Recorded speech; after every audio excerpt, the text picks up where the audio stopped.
All right, today we're going to do a DynaTrac Free-Spin hub install on this '07 Dodge pickup. We want to get all the old stuff off, get all the new stuff on, show you every step, and be as quick and concise as we can so that you guys can get right to this on your project at home. All right, so we got the basics coming off here. You gotta get the brake caliper off, brake pads are gonna go with the caliper, and then we also need to get the rotor out of there as well. Jesse's making sure that we get the ABS line out of the way so we don't cause any issues, because if you ever snap one of those, you know it's kind of a pain. This rotor was stuck on there pretty hard, so I had to get the dead blow out and give it some old wax, and it came off. Next, we're going to get the unit bearing off. See some penetrating lube going on there. Break those bolts loose on the back of the knuckle and get the unit bearing off. That's what the studs are connected to there.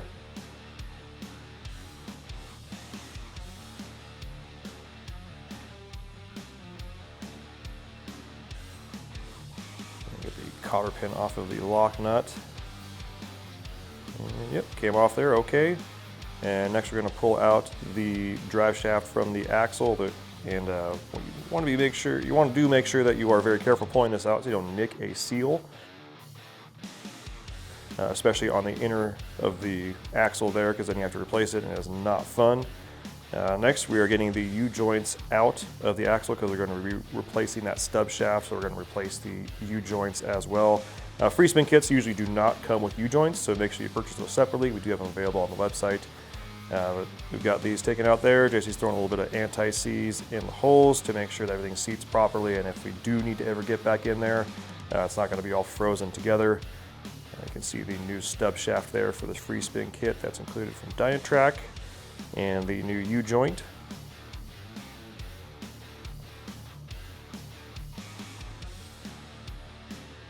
You do have to put these shims in there. That is included with the kit from DynaTrac, since their stub shaft is a slightly different size than the stock stub shaft. And just using the vise to press everything together.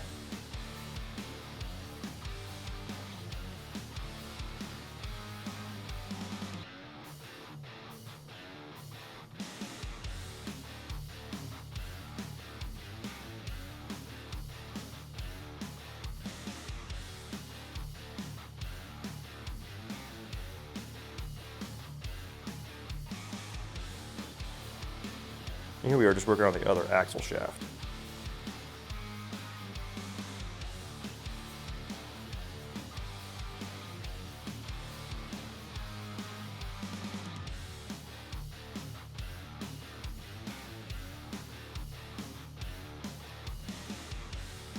There's Corbin in the background. Hi Corbin, bye Corbin. One of our shipping guys.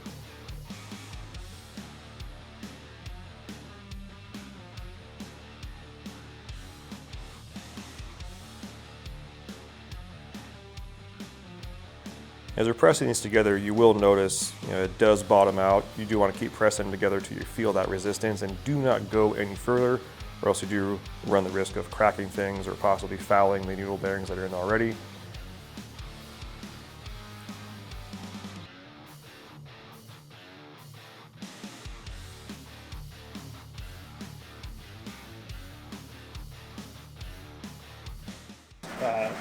Grease seal here, and make sure to pack the roller bearing inside with grease and get a little bit of grease on the seal here so it slips over the axle shaft.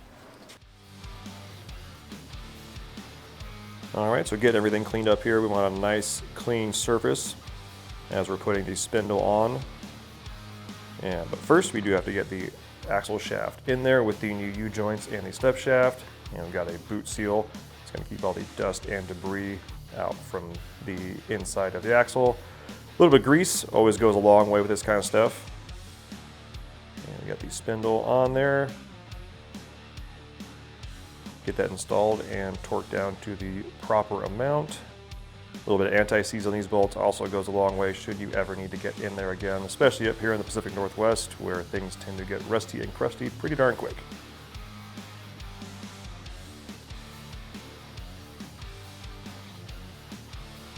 There we go, torquing things down.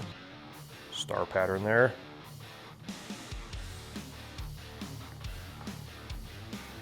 Next, we're getting the wheel studs pressed into the hub.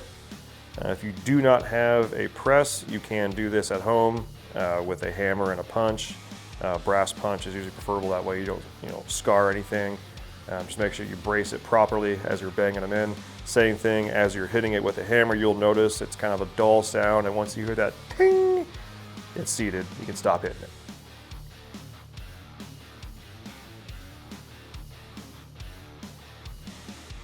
Next, we're getting the inside of the hub all cleaned out. You can see the tone ring on there as well. I'm gonna start packing it full of grease here. There are two kind of schools of thought on this. There are some guys that want to pack the living crap out of these hubs, almost to where the bearings can't even move. But at that point, you're just kind of putting extra friction where it doesn't need to be.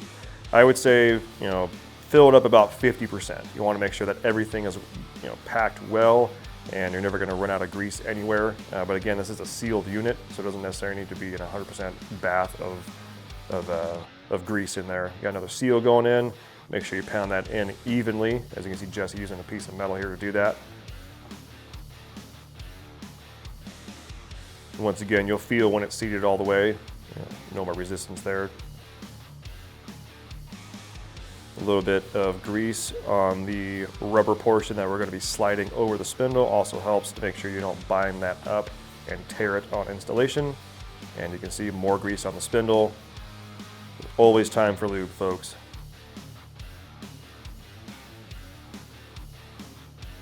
And we got the outer bearing going in, and inner spindle nut. This is where you get a little bit of old school feel here. You also are going to need a special socket to do that. Most part stores have those on hand. If you're not sure which one you need, once you have that spindle nut, take it with you. But what Jesse's doing here, and it's kind of the old school way as far as seating bearings and whatnot, you want to spin the hub as you're tightening it till you feel just about no play and the tiniest bit of resistance. And usually that will equate to about a 1/1000th of end play on that spindle with the bearings, so you can set the preload.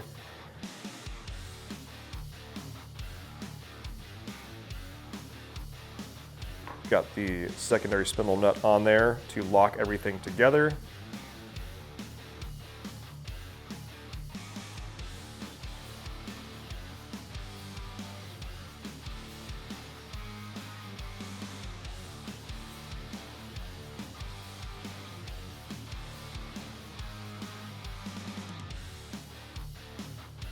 Again, that first one holds the bearing in place and sets the preload. The second one holds that first nut in there.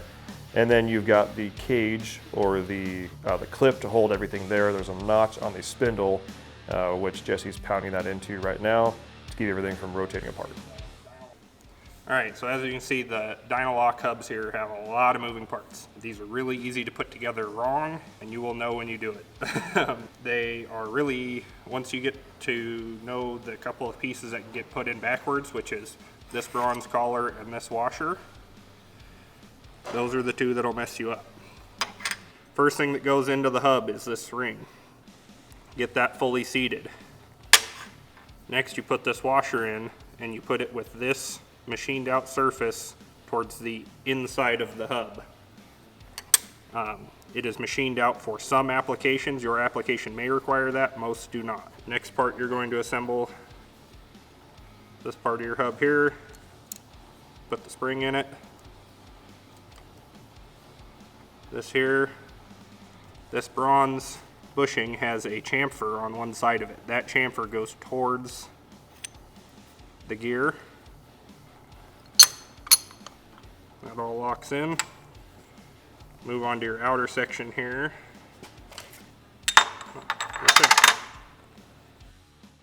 Here, there's an O-ring that snaps into this surface here, and it lands inside of there so that this stays sealed.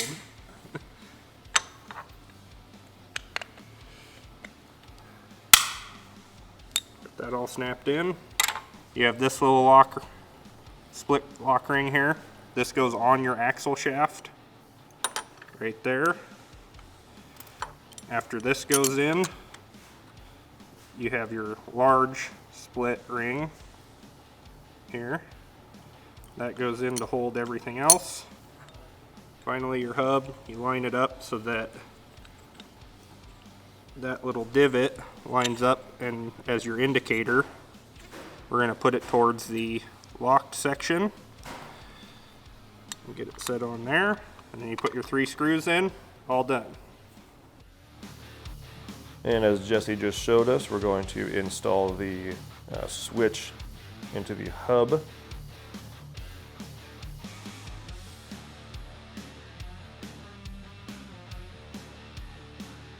And as always, you've heard me say it before, always time for lube. If you're ever in doubt, a little bit of lube will go a long way to make sure things install correctly and don't bind up. And you got the locking ring in there. And finally, the selector on the outside.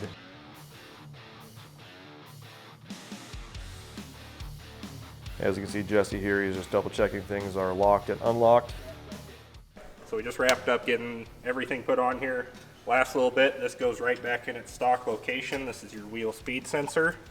Pops back into this little billet piece here. So that's about it. Putting your caliper, your brake rotor, and your wheel on are just the same as stock, same torque value, so if you need to look anything up. But otherwise, you can see, it's pretty easy install. To get everything done, got everything locked up, new U-joints, new everything. Awesome kit. And if you need one of these kits, go to dieselpowerproducts.com. Thanks for watching.